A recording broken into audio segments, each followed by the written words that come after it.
sir, good evening. So I'm Noah Milor, your medical student intern for today. So I'm here tasked to do a cardiac as physical examination and your peripheral vascular examination.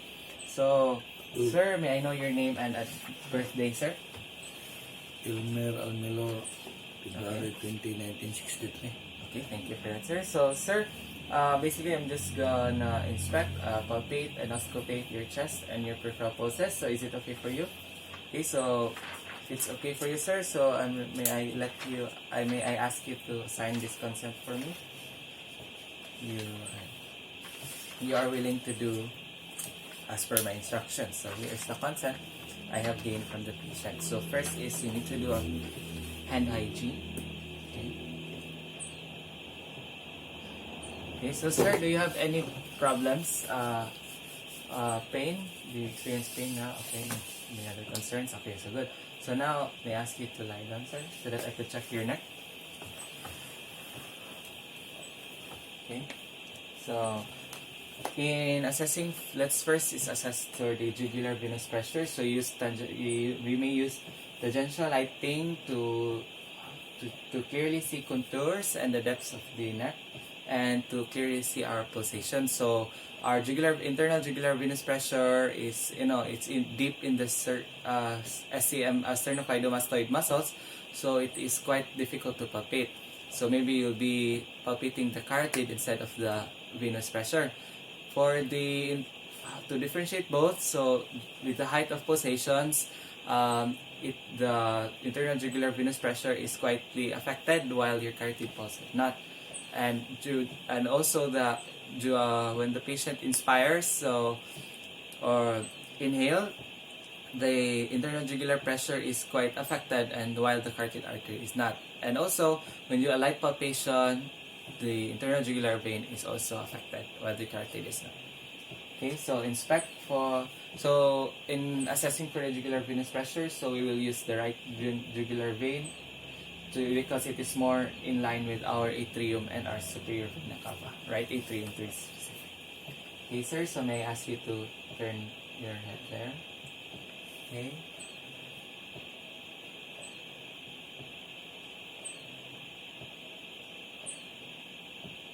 Okay, to the other side, sir.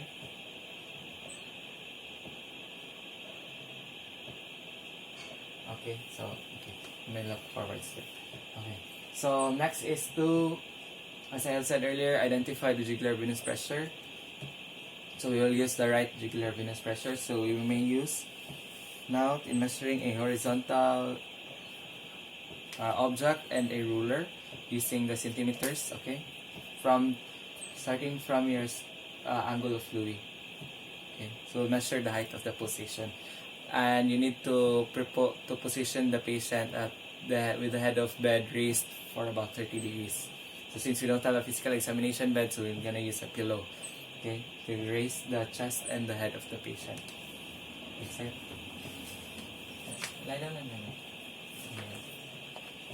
look there.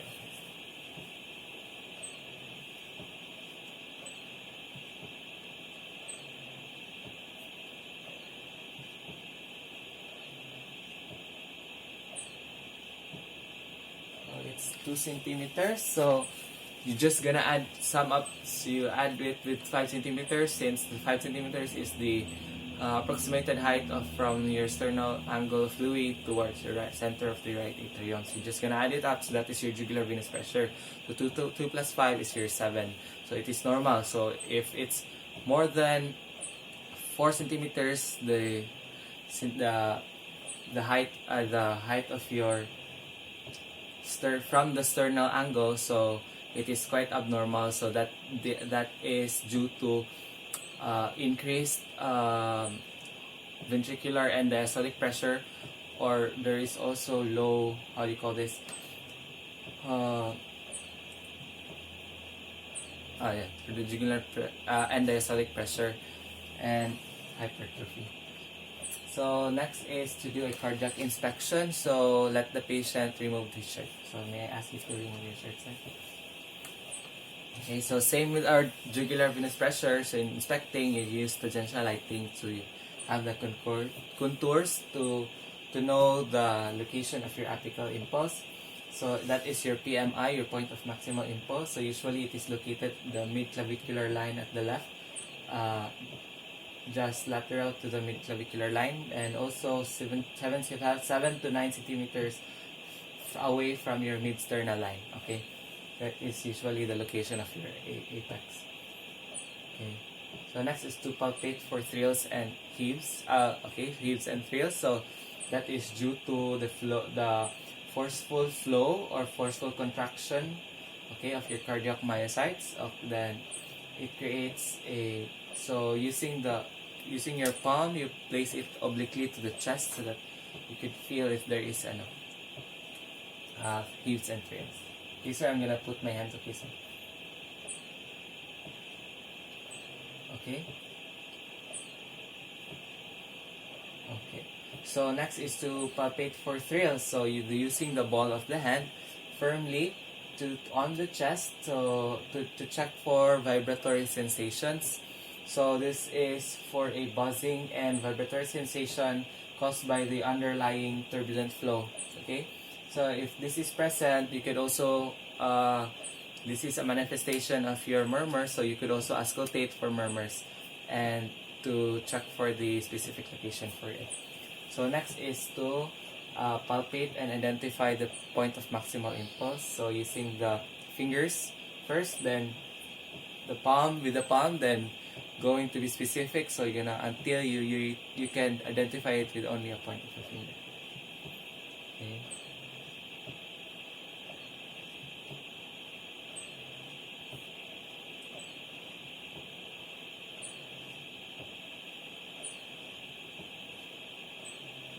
Okay, so I've located my point PMI, so it's normal because it's in the mid-clavicular line, just lateral to it, okay, on the left. Okay, so next is, let's do an auscultation. So in auscultating, you let the patient, position the patient at 30 degrees angle for his head part of the bed. And starting, we have two techniques, from the base to the apex or from the apex to the base. So in auscultating, you use your diaphragm first, then next is to do the bell. Okay, so we also have maneuvers for example, if you have heard murmurs, so you could use maneuvers, like for example in aortic regurgitation. So you may let the patient lean forward, and also left decubitus position if you suspect for mitral stenosis. So, okay, so I'm gonna start my auscultating. So, sir, I'm gonna auscultate your chest.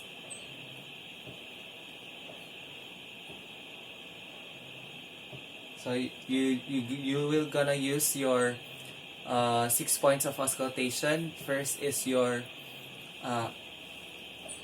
the apex area, going towards the left sternal border, going up to the left intercostal second intercostal space, and to your left second intercostal space. So from the apex to the base.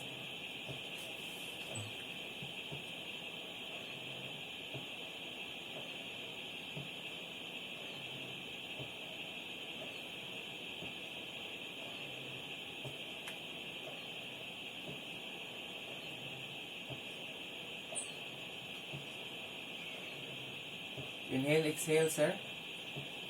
Okay, so now I'm gonna use my bell.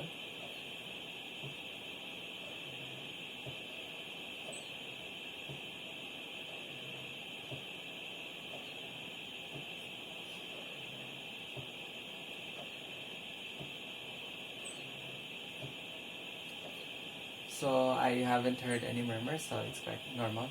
Okay, so now let's move on to our peripheral pulses. So first is our popliteal pulse. So,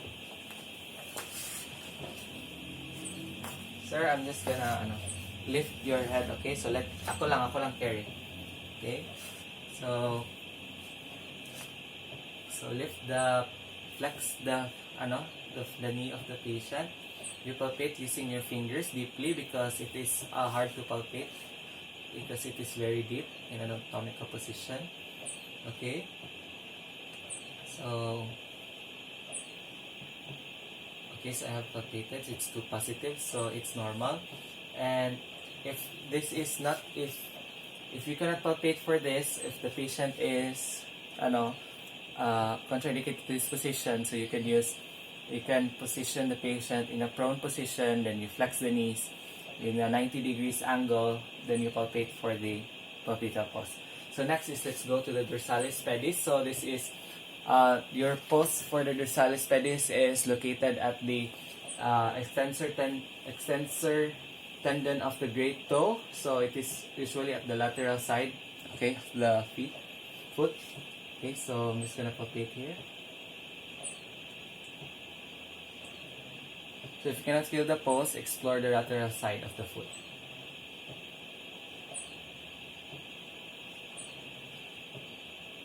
So, okay, 2 positive, so I have no. So next is for our posterior tibial pulse. So posterior tibial pulse is located at the medial malleus of the foot, of the ankle I mean. So this pulse may be hard to feel in fat or edematous foot. So since the patient is doesn't have any edema or anything. Okay.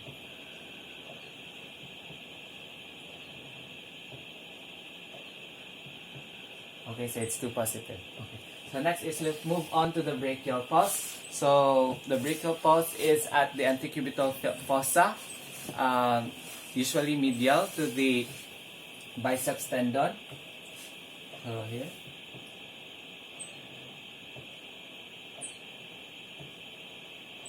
So it's 2 positive, so it's normal. So next is to perform the Allen's test. So your Allen's test, that is it is very applicable when you will do an ABG. So this is to check for collateral circulation. So sorry, ikaw mo imong kamot na.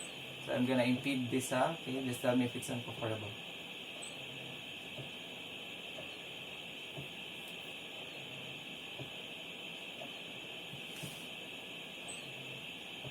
Okay, so open your hand. Open yung kamot ka. Open yung kamot. Yeah. Okay, so release first the ulnar side. Okay, so I can see.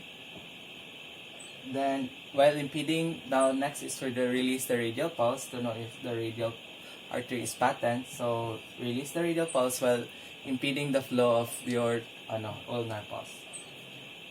So, there is a change in color. So, the is normal. So, next is to correctly identify if the different grading pulses. So as I have said earlier, so the patient has 2 positive pulse, so meaning that is brisk and it is expected, which is very normal. So you have 3 positive. Your 3 positive is bounding. Your 2 positive, as I have said, is normal. 1 positive is diminished or weakened, and 0 is absent pulses. So to sum up everything, so sir, thank you. You may now put on your shirt back your shirt. Okay, so I have, so your jugular venous pulse, sir, is 2 centimeters from your sternal border, your sternal angle, and it's +5, so you have 7 centimeters from your right atrium, so that's normal. I haven't auscultated for regurgitations, heaves, thrills, or any murmurs, so it's normal. Proximal, your PMI is at the normal location. It's on the just lateral to the left mid-clavicular line. And also for your pulses, you have 2 positive, so that is normal. So, sir, thank you for tonight, and I hope you do well. Thank you.